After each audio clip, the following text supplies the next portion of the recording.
दुश्मन बगल के देश में किस प्रकार का कृत्य कर रहे हैं। याद रखना, किसी को अगर गलतफहमी हो, 500 वर्ष पहले बाबर के एक सिपह सालार ने जो काम अयोध्या में किया था,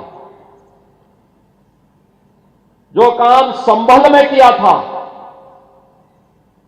और जो काम आज बांग्लादेश के अंदर हो रहा है, तीनों की प्रकृति, तीनों का डीएनए एक जैसा है। गलतफहमी में मत रहना।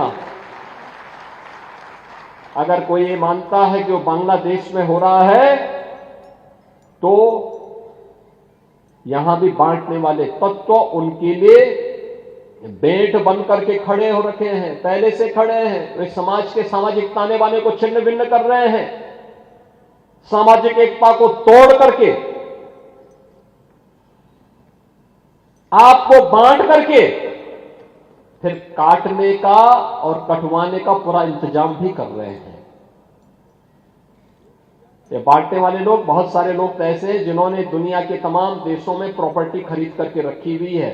यहां संकट आएगा वहां भाग जाएंगे, मरने वाले मरते रहेंगे, यही करेंगे लोग। और इसीलिए आप सबसे मैं कहने के लिए आया हूं, हमने अगर प्रभु को अपना आराध्य माना है, उनके प्रति समर्पण का भाव है, यह तब तक अधूरी है जब तक हम उनके उच्च आदर्शों से कुछ प्रेरणा प्राप्त करके अपने जीवन को उसके अनुरूप में ढाल दें और उसके अनुरूप तैयार करना, अपने आप को उसके अनुरूप करना।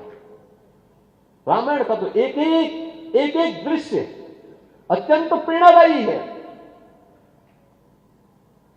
अत्यंत प्रेरणादायी है। याद रखना, देश का जो भारत दुनिया का सबसे पहला महाकाव्य कोई आया है, वो महाकाव्य महर्षि वाल्मीकि का रामायण ही माना जाता है। लौकिक संस्कृत का इतना अच्छा महाकाव्य दुनिया के अंदर कहीं नहीं है, किसी के पास नहीं है। एक धरोहर है आपकी। प्रभु को भी स्थानीय बातें बहुत अच्छी लगती हैं। तुलसीदास जी ने रामचरितमानस भी अवधी भाषा में रची, कितना लोकप्रिय होगा, पूरे देश के अंदर छा गया।